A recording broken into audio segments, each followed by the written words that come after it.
kind of like the way the music industry just keeps popping up with new and new subgenres. There's going to be more splintering of how people will use these different technologies to be a specific thing for a specific purpose. It's just sort of an example in my head where that would actually work. You go into a shopping centre, find a T-shirt you want. You don't want to go in a change room and try it on because it messes your hair, and then you got to work out with buffy hair and all that. Yeah, or like when you're changing shoes. You just get your avatar to try it on for you. Yeah, perfect. Or like I can't stand it when you want to try on a pair of pants. Yeah. And you have to take your shoes off and go to the change room and it's like get all the stuff out of your pockets. Exactly. So this would be a great idea for that. Do you know what I mean? That's it. But finding the right jeans. Yeah. Now, there's an application because no one can ever find the right jeans. Yeah, right? exactly. And you have to take your shoes off 100 times in 100 shops to find the wrong pair that's stretched too much. Yeah, exactly. Yeah. And where you go, no, I'm sure I'm a 32. Like.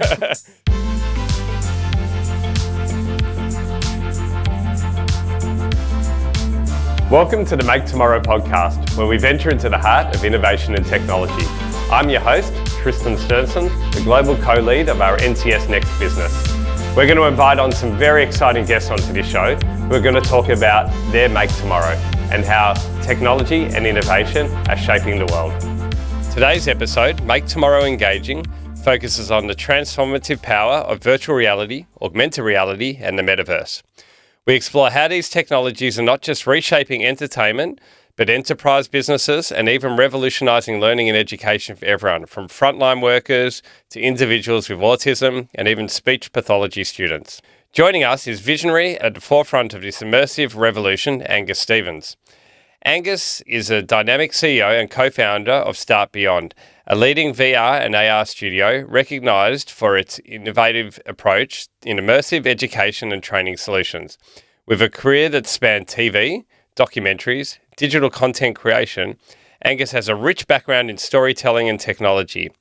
His work has earned Start Beyond accolades as one of AFR's most innovative tech companies in 2023 and positioned it among Australia's top startup employers. Angus' commitment to harness the power of virtual reality for education has seen Start Beyond deliver over 1.2 million AR and VR learning experiences across a diverse client base, including Accenture, Meta, and the Australian supermarket giant Woolworths. In 2023, Angus established a Metaverse Advisory Council, aiming to shape the future of immersive technologies in Australia. Welcome, Angus.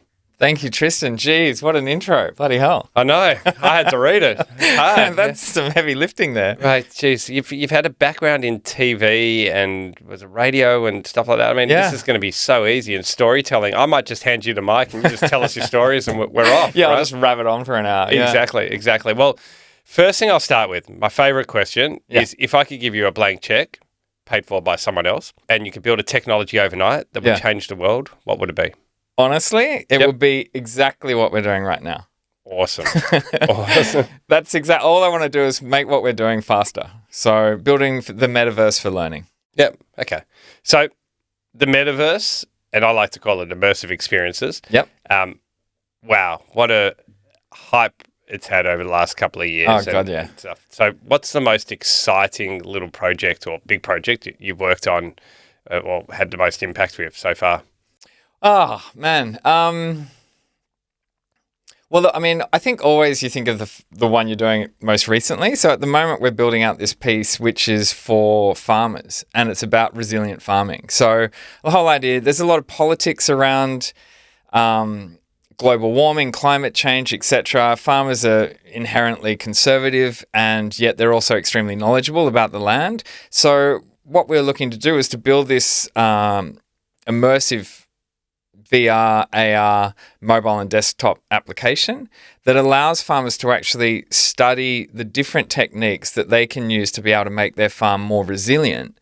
And by using the language around resilience, then it's acknowledging that the climate is changing, it's acknowledging that farming practices have to change, but it's not politicizing it.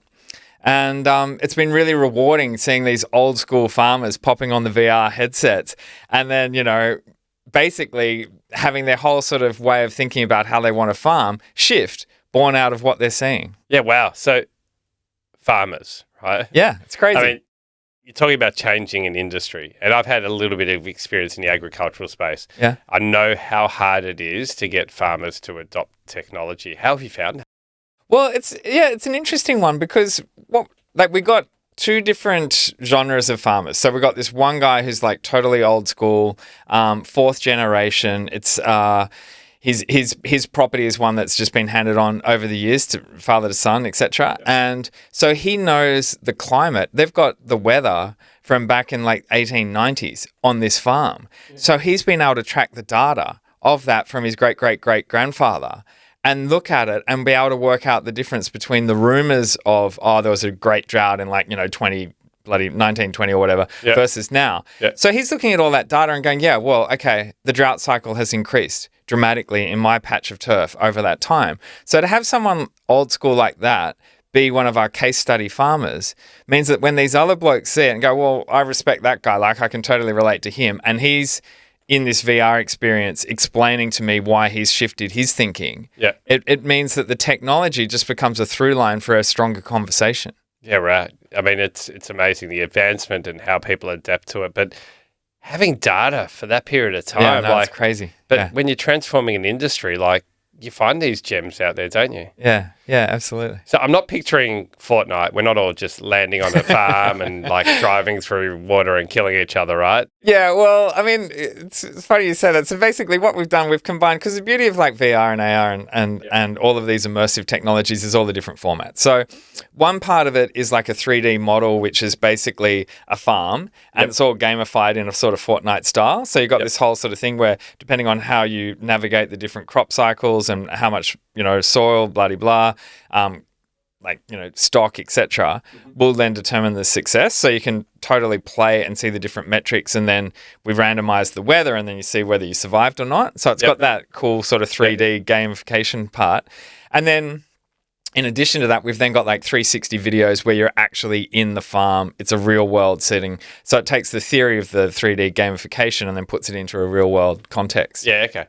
So let's look at farming. Can you look at it at tracking as well? Like I did something with cattle once before, cattle tracking and stuff. Can you, is there a way? Yeah. So like one of the things like they're looking at doing is particularly with sheep, being able to have like little markers so that they can then have little AR, like QR codes pop up, and then from that be able to use AR to then track the quality of their, health, essentially. I think we've talked before on this. I'm very big into my health and wellness space, and one of the big things is about if you're going to eat meat or anything, and they talk about free range, or free range can be, given a small space to move around, but actual real farming, letting cattle roam completely, and how hard that actually is to do. And you need technology to track and trace, because you got to know which parts of the land may have some sort of infection or some sort of something gone wrong, right? And you need to kind of shut that part down and move them around and other things. So this would be a solution to that, wouldn't it? Yeah, absolutely. And it's interesting that, like,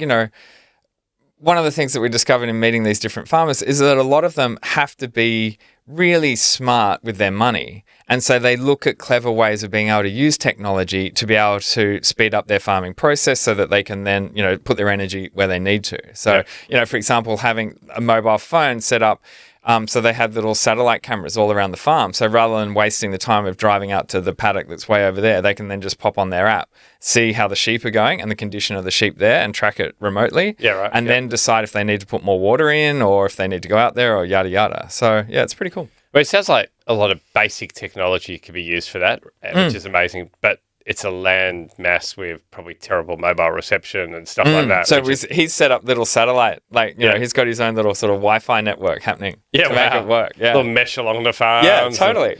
Oh, that's cool. That's cool. Wow, agriculture, environment. That's an interesting area. Talk to me about a good example in like learning and education that you've worked on. Yeah. So if you think of like the farming one as being like visualization of knowledge and being able to sort of get people up to speed really quickly, speed to proficiency through visualizing concepts. The other area where I think that, and that works particularly well in VR and AR and having that whole gamification thing. But when you're looking at emotional intelligence, then VR is a really powerful tool for being able to place people into situations where they may encounter in real life, but place them in VR so that they're physically and emotionally safe, but they still have to explore that emotional risk of what that scenario is about. And so, case in point, we did a whole program for an American organization called Socialwise.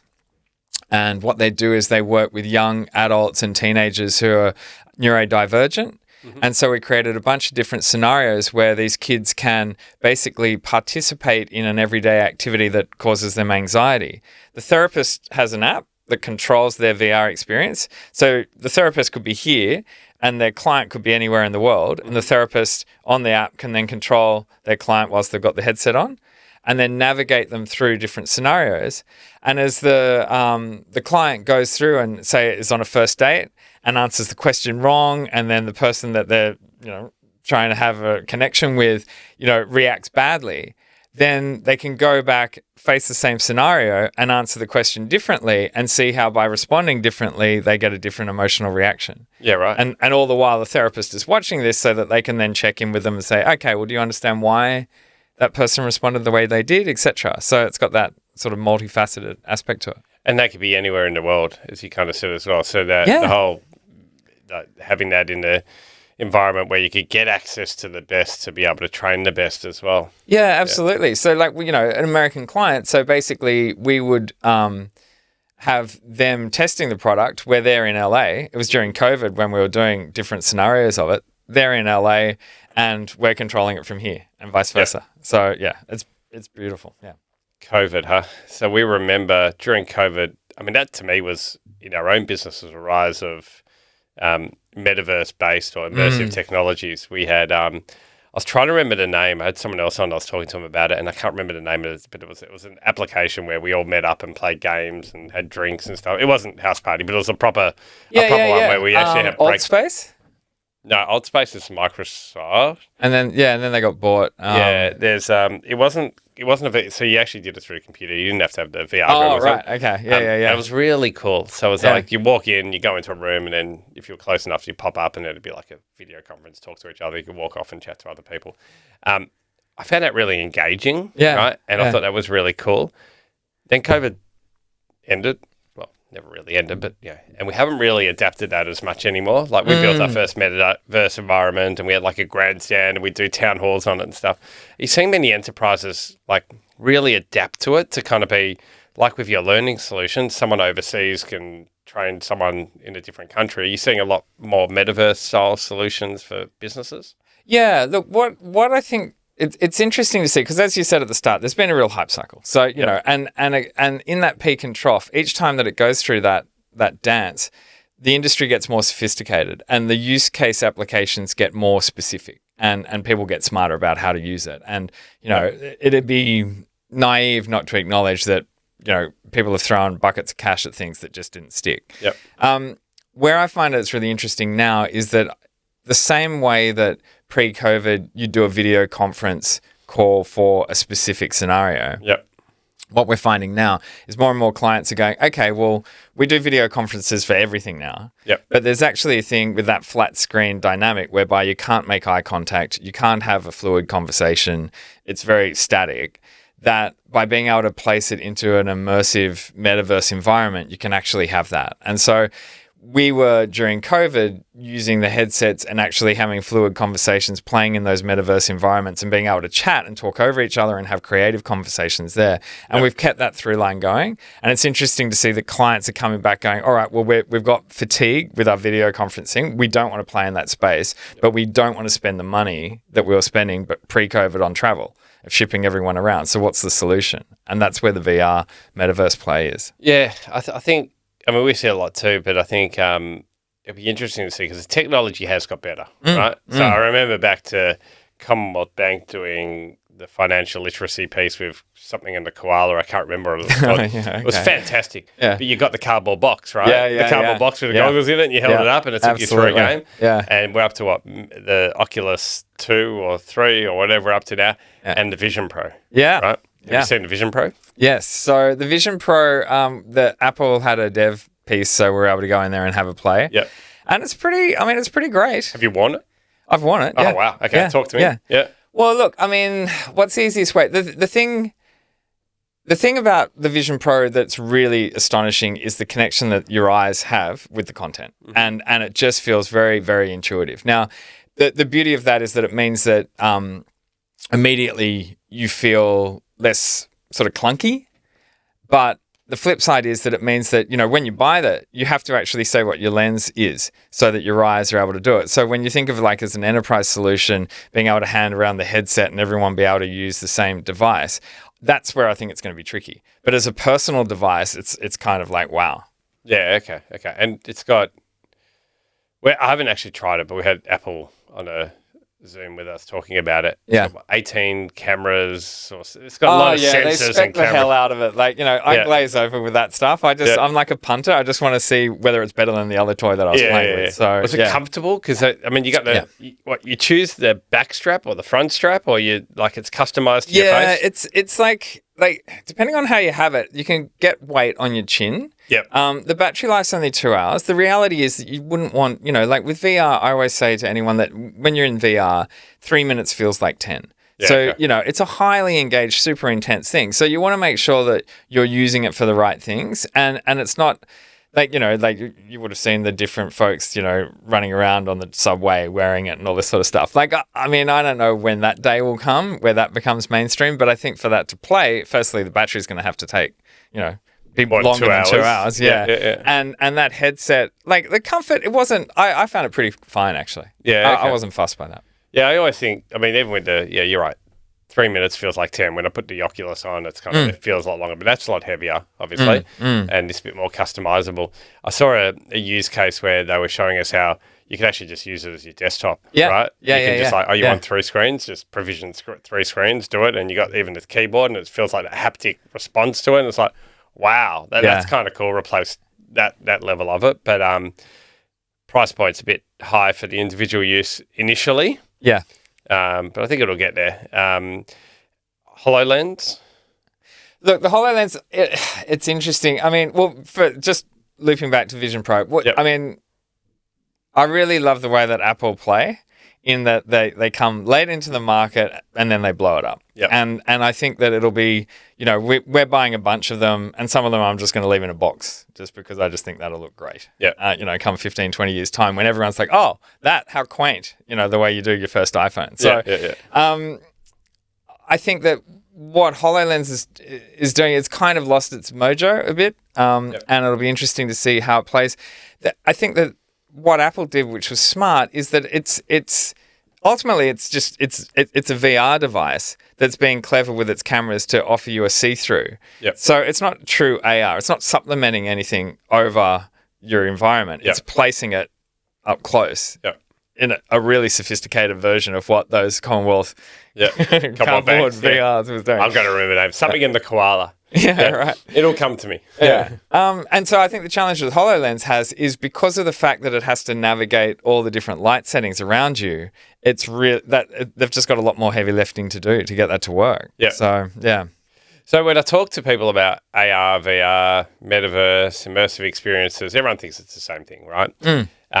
I don't think people really appreciate the AR component, right? So let's talk a little bit about AR because I think AR to me has changed the world significantly, right? And you can walk into an art gallery now and just pop over an AR and it will give you an example. Even the simplest of QR codes are AR, right? Talk to us a little bit about AR and how you're seeing that moving or where you start. Give us some examples of what you think is really impactful. Well, yeah, I agree. I think the biggest thing on a technology front that happened off the back of COVID was QR codes just became standard. Yep. And, grandparents to little toddlers understand the concept of it, where for years everyone just had a block of like, oh, it's all too hard. So the simplicity of the QR code then coupled with the way that web AR technology is turning up and everyone is still addicted to their phones and will be for a long, long time. I actually think the AR play is one that's going to continue to have a faster impact than what's playing in VR. In my mind, you think of VR as being something that is specific for a learning situation, and that's why I think it has real value in enterprise, whether it is knowledge generation or speed to proficiency or yada, yada. Where AR plays is it visualizes concepts really quickly for you. And I think the way that 3D objects and models can play and you can supplement that within your environment simply and not be reliant on a headset, just pop it off from your phone, is going to just continue to expand the opportunities and reach. And the different web AR applications are getting better. Yep. As they get better, I think it'll become more and more mainstream. And spatial computing in the next 5 years will be about having just AR play in the environment in addition to everything else. And people will just have their phones up all over the place. Well, you got your phone all the time anyway, right? Yeah, so exactly. it's using it It's as a a light tool. touch. And I think that's the difference. I mean, augmented reality, virtual reality, you've got your phone, right? Yeah. You don't have to buy any new equipment. Yep. I love it for wayfinding and customer service and stuff like that because I always get lost and I hate asking people for advice. So it's awesome, right? Some people love when it jumps out of things. One of the cool things we did was we had an art competition in our office, an AR one, right? So like someone would mock up a fake Mona Lisa and you go over and then the Hulk would pop out at you or something different. Or another one would have like the whole story behind it and stuff. But I think it utilizes real estate and learnings a bit better as well because now you don't need to, like you could just hold it up to something and it tells you more or tells you something or gives you an instruction or does something for you. The one that we loved the most initially was, I think it was Kosh or someone like that, one of the furniture places, putting the furniture in your house. That's common play, right? Bunnings, everyone does it. Everyone does it now. But I mean, you're spot on. Like the real estate play, we did a piece for Orange City Council. And there's a real conflict between the young, like the youth there and then the retirees. And so these kids are bored and they want to be able to do something. And, there's graffiti and this sort of stuff going on. So what we did is with the council's support and the grant, we created this AR walk. So it's an art walk whereby we have these posters around the place and then you scan the poster and then the AR of what the kids have done becomes the artwork that then pops out. And when we did it, we had these things and these kids came over and were doing a little interview with one of the artists and these really boofy, kind of hectic looking dudes came over and they're all got this whole swagger and all the rest. And they're like, oh, what are you doing, bro? And then the guy's like, oh, this is my art. And then he's like, well, what do you mean? And he said, grab your phone, scan this. And he scans it. And this boofy, like rat bag looking kid all of a sudden just becomes a total sweetheart going, oh my God, this is so cool. And just became just so innocent and childlike because he was blown away by his mate's AR that had been able to pop out from this poster. So that's cool. It was really cool. Yeah. And it meant that the real estate around Orange was then being able to be used differently where they could then swap out the artworks, have these different community groups, put their stuff out there and That's really cool. So the new age graffiti, just do it in your AR and you don't have to actually damage someone's building, but you could still have it out there. Exactly. That's kind of cool. Yeah. I guess that leads me on to the next thing. So we look at the ways of all these different immersive things. So I'm going to go back to the COVID experience. Mm-hmm. COVID definitely accelerated where we've come to on this, but we went from working in the office 24/7. We'd use these things to augment our life a little bit and make things a bit easier to being completely remote, right? And now we're coming back to a hybrid world, right? And a lot of people talk about working from home, working from the office, but not even just that, just online shopping versus going into a shopping center. What do you think the next evolution is? So we're kind of in a hybrid world now. Do you think if this was an equilibrium, do we move more towards working from home because of these technologies, or do we move more towards using these technologies to get us back into the real world? Oh, that's a great question. Well, I think what will happen is that there'll be the hybrid will extend both ways. Basically, I think that what's going to happen already we're seeing is a lot of people are just so tired with 2D flat screen learning or e-learning or conversations or communications like that. So what that's going to do is motivate people to either find 3D versions of that are virtual and actually do remote learning and training by leveraging VR and AR and the metaverse and the different ways that is going to continue to evolve. Or they're going to go, no, I need to go and see someone and actually have that tactile experience. So I feel like what will happen is that the hybrid will continue and split further. And people kind of like the way the music industry just keeps popping up with new and new subgenres. There's going to be more splintering of how people will use these different technologies to be a specific thing for a specific purpose. So it's just sort of an example in my head where that would actually work. You go into a shopping centre, you find a T-shirt you want, you don't want to go in a change room and try it on because it messes your hair, and then you got to work out with buffy hair and all Yeah, that. or like when you're so changing you just get your shoes. avatar to try it on for you. Yeah, perfect. Or the Like I shoes.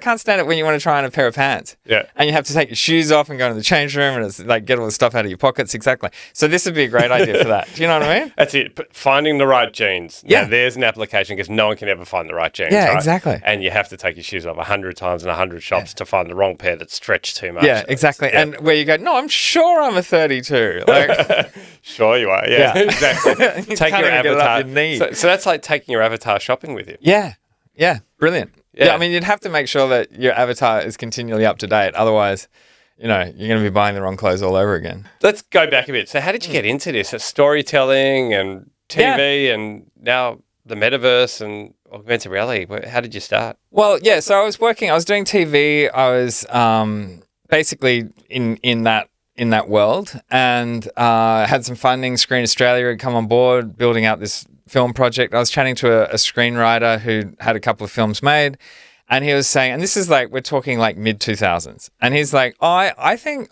film's dead. I think it's on its last legs. And I was like, what? And he's like, yeah, I feel like, this whole digital thing's going to be a thing. And it got me thinking, and so from that, I actually headed up Oz Stereo, creating basically their online video department for a radio network, which had never been done before. And so we kicked that off, and all the short form, we did a Hamish and Andy ridiculously short film festival where you had to submit videos that were only 7 seconds long. Like we were setting up what then was to become, TikTok and Insta and all these sort of things in the very early days of that when, YouTube had only started in 2005 and we're doing this in 2006, 2007. Yeah. So that to me was that conversation was a turning point, because then getting into that digital space and realizing that I could be part of the innovators who are actually shaping what the new technology looked like, but also what the storytelling and the structure and the whole way of still connecting with an audience, but using a new technology to do it, that I just love it. So that was really exciting. And off the back of that, it then meant that like 10 years later when I was bored with that, another mate was going, oh, I think this VR thing's going to be a thing. And I'm like, oh, okay, really? And he's like, yeah. And so sure enough, and that's how Start Beyond began. Yeah, that's cool. That's what your barbecue line is. I created TikTok before TikTok was, no? Honestly, you're the first time I've said that. Oh, well, it's just public now, right? But the trouble is that's all true. So, yeah. Yeah. Well, a lot of things have come out those ways. And I think that's kind of the mindset of it's the attention span that people have. Like the smartphone's only been out since 2000. Apps have only really been out since 2010, right? 14 years ago, and the way our lives have changed, right? And this is just another implementation of how we can make it more effective. I love the social impact of it. I think there's a lot more that makes things more accessible to people. We mentioned a little bit about, you talked a little bit about, the different areas of cohorts and learning and stuff like that, but really being able to allow people with different abilities, all abilities, disabilities, etc., to really engage the same way. Have you done a lot of work in that space? Yeah, so it's interesting you raise that. So one piece that we've done is with a group called Distinctive Options, and these guys, they have they're again young adults who, a range of ages, but basically we created a VR experience whereby it's curated content, so they can pop on the goggles and be anywhere in the world, and the interface is so intuitive. All you have to do is use your eyes to select the content and off you go. And what that then stemmed from them was they loved it and really picked it up. But then it meant that it was like, okay, how can we then create training content to help them get familiar with what the operations would be like if they were to, say, work in a cafe? And then to understand, all right, well, if you're in a cafe, these are the different things you're going to have to get familiar with. And so it gave them confidence, that pre-work confidence to understand the world before then going out there and doing it. Yeah. So I feel like there's a lot of different applications where those sort of principles play. So training people to do stuff, giving them the confidence to do it properly and then get out and actually do it. Yeah, exactly. And because there's so much more anxiety now, and there's a lot more folks who are resilience is a really common challenge that employees are coming to us with, saying, look, our workforce, off the back of, the workforce and frontline workers have to deal with a lot more hecticity than they used to. And people are aggressive and it's, demoralizing. And so part of what we do with the VR training in particular, playing in that emotional intelligence space, is create content whereby they can work out how to become more resilient, learn techniques to be able to diffuse a situation, learn techniques to be able to reset so that they don't take on the issues or anger or conflict that is being presented to them. Yeah. Do you create the application itself, but you also create a lot of the content that goes in it too. And yeah, so spot on. Yeah. So like, because my whole bag coming from that whole storytelling background is to be able to make, like, just because you can stick a camera on top of a hill and shoot a 360 doesn't mean you should. Just go to the hill. Yeah. So the idea is to make sure that you're using traditional storytelling techniques to actually make people feel stuff, and playing with, like, if you make the camera be the point of view of the user and then you have your actors talking directly to you, then immediately you're engaged in that conversation. You're part of it. And then you layer the technology on top of then having the interface so that then, depending on what you answer, the actor will then respond in a different way. Then you're creating a choose your own adventure environment. And then immediately your learner or your user is engaging with the content, and then they remember it. Plus they feel it because the person gets the shits or they don't, and so they feel happy or sad. And that kind of learning, that training, stays with you. Yeah, wow. I mean, you're coming at it from a different angle completely, because I think the most of the people that I know and have talked to, and myself, right, I come from a tech background, right? So I come from I can build a metaverse environment. It's this code plus this code equals this code, right? Yeah. And then voila, it just kind of works, right? But you're coming from it from a storytelling. I think that's fantastic. It's really impactful. Tell us a bit about Start Beyond and your business. Yeah, so Start Beyond. So basically, we kicked off late 2016, late 2015, early 2016. And the way that it plays is that basically the business now is a combination of asset creation. So we'll shoot the 360 video content. We'll work very closely with our client in devising what the content should be, whether 360 video or CG or AR, etc. Then we've got like the studio production team. Then we have the platform that then is the application that then delivers this. And so it has the layer of interactivity. It allows the user to have like the remote control therapist kind of relationship to the content. It allows you to be able to upload content, etc. And question and answer, 2D, 3D, etc. And then the third piece is then that platform then being able to deliver across mobile, desktop, enterprise, and all the different VR headsets. So it means that organizations can say, look, we've already invested in all this 2D learning. We don't want to throw the baby out with the bathwater. How can we take that, give it a lick of technology paint, make it a bit more interesting? And in addition to that, we want to make some new VR stuff, or we want to do some AR because we recognize the value of that speed to proficiency play or what have you.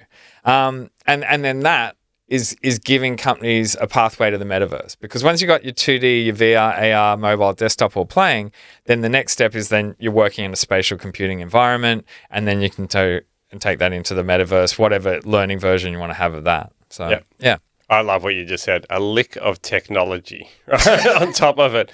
That is my job now. I offer a lick of technology through NCS. That's fantastic.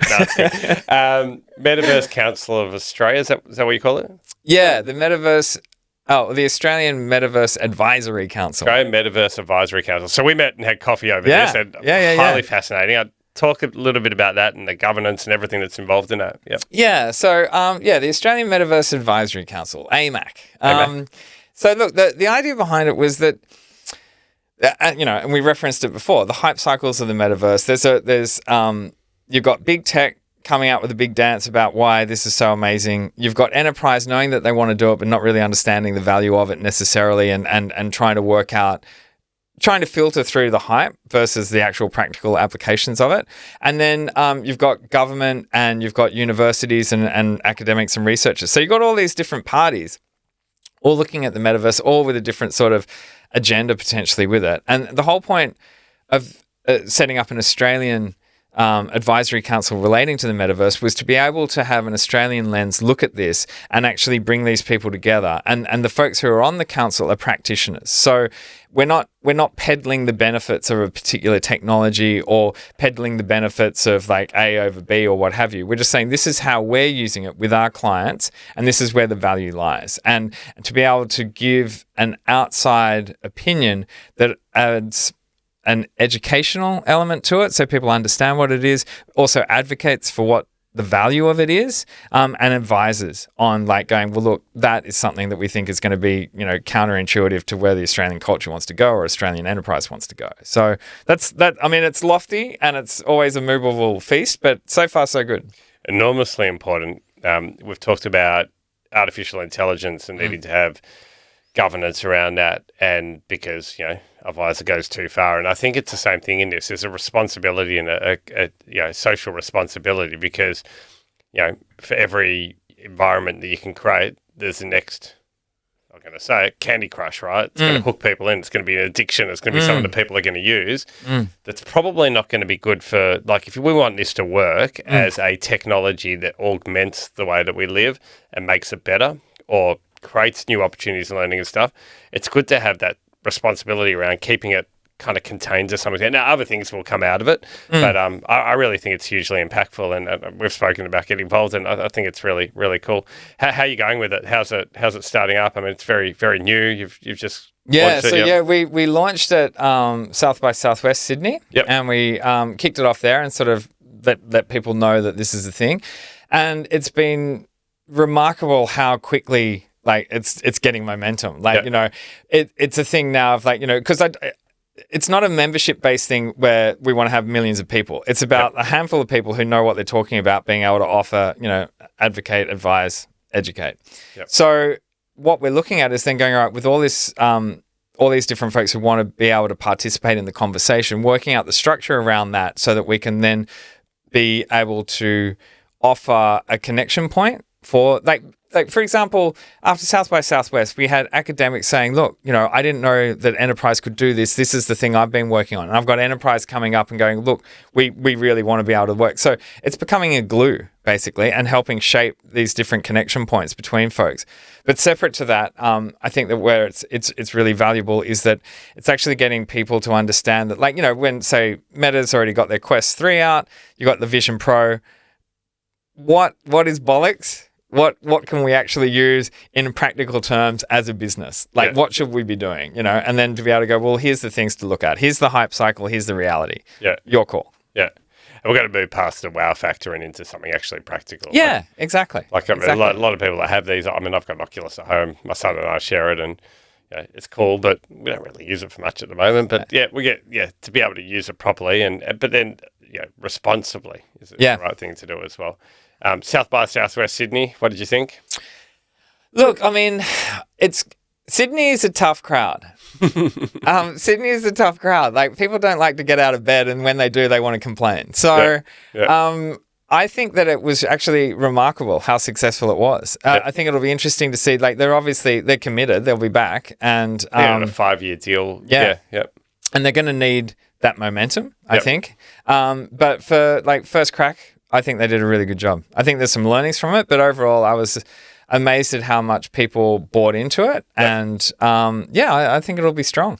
I was impressed. I was fortunate enough to go to Austin last year. Yeah, right. To South by Southwest. And then I went to the one in Sydney as well. And I gave a talk as well, but mine was more on the ice bath side than the technology side this time around. I had one on each, actually. That's all talking about a tech panel and also on a kind of health and wellness that was quite interesting. But I thought it was great. The way Sydney, I never thought it would be kind of the right environment for it. But because of CBD, there's a lot of hotels around that aren't too far between. And then you had the Darling Harbour piece.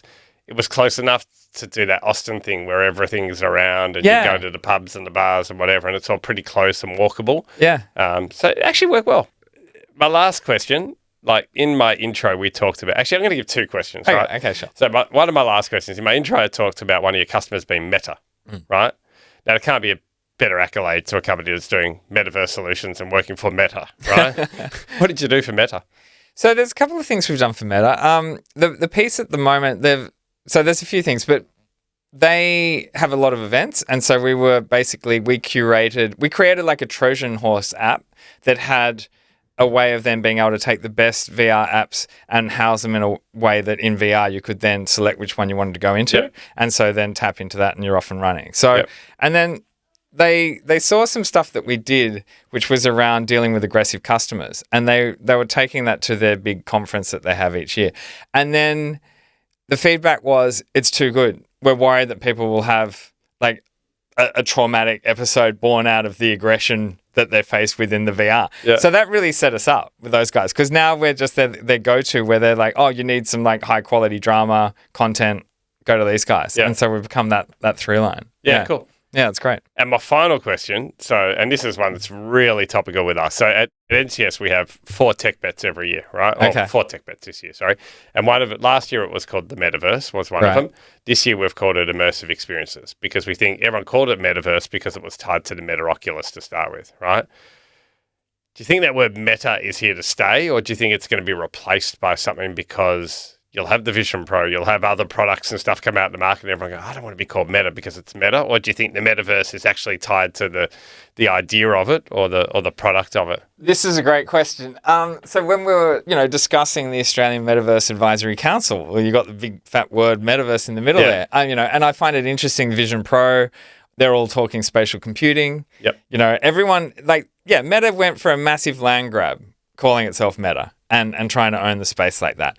I think the same way that we talk about video, even though it's got nothing to do with video when you're watching YouTube, I think the metaverse will be that.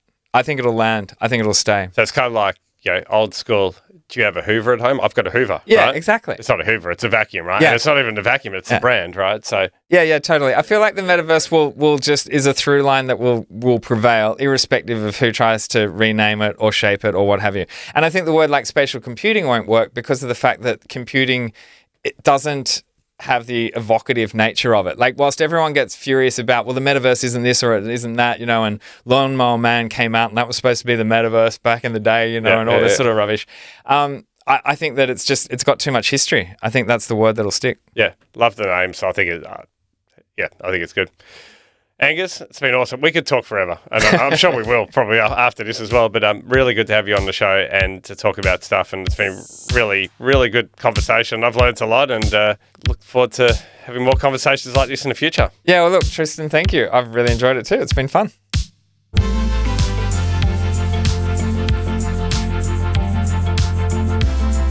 If you found today's episode interesting and want to hear more about our Make Tomorrows, please subscribe to our channel.